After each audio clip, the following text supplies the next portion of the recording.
Hi, I'm OEA President Scott. Tomorrow, time for my weekly update.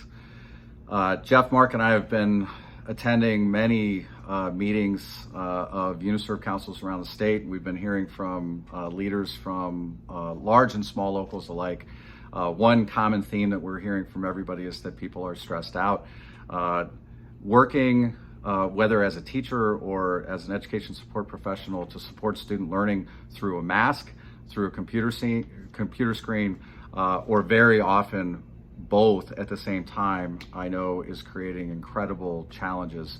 You are rising to those challenges. I am so proud and impressed. I have never felt better about being associated with educators in the state of Ohio. I want you to know that we continue to support you. And one way that we're supporting you is through a virtual learning series sponsored by Ohio's New Educators.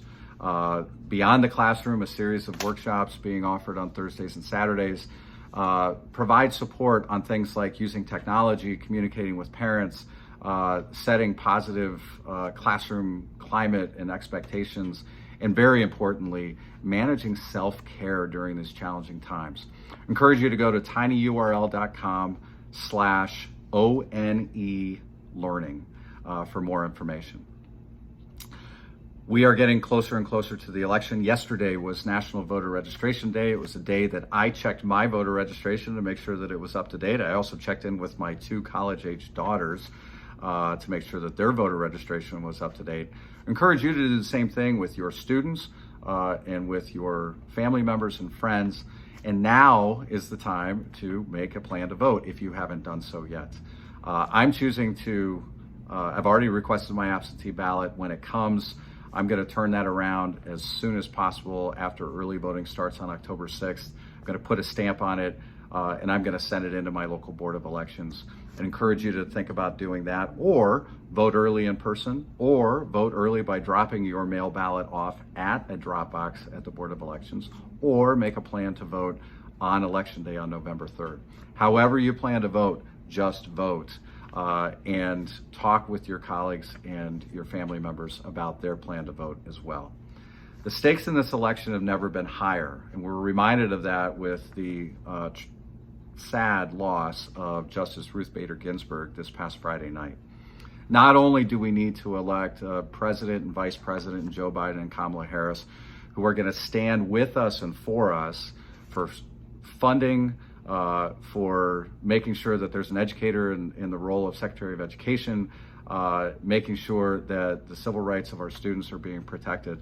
But we also know that access to affordable health care and voting rights and our rights as union members are also on the line in the middle of this Supreme Court fight. The best thing we can do to honor Ruth Bader Ginsburg's legacy is to get out there and vote for issues that are so important to public education. And it's not just the national election, it's also state Supreme Court.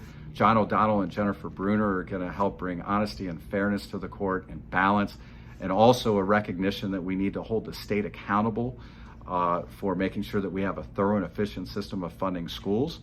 It also means that we have to support Republicans and Democrats who are running for House and Senate and State Board of Education, who support us on issues like testing and repeal of the state takeover law, and a stop to the spread of vouchers and an end to our broken report cards.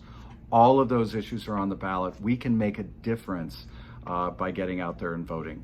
And sadly, we're reminded when Betsy DeVos says no to state waivers on testing, when she pushes an ideological agenda to take more public dollars and spend them to private schools, that on the other side, there's a lot of problems, and we can stop those problems now. So a couple of things to gear up for that. We're soon going to be joined here in the state of Ohio virtually by Dr. Jill Biden when we launch Educators for Ohio. That is going to be coming up very soon. Be looking for more information on that. Next week, the first presidential debate is happening here in Ohio, in Cleveland. We're going to be hosting an OEA watch party. We'll encourage you to watch the debate, listen carefully for how they're going to talk about issues related to education. And then also our organizing department is doing a special organizers roundtable on Campaign 2020 next Wednesday, September 30th. They're featuring Mary Binegar, OEA member running for State Board of Education in Southwest Ohio, and Chris Stanley from Youngstown running for the House of Representatives, as we talk about ways that people can get involved in electing pro-public education candidates in this election. A lot going on. Thank you for all you continue to do to support students and their success and to stand up for one another. I hope that you're having a good week.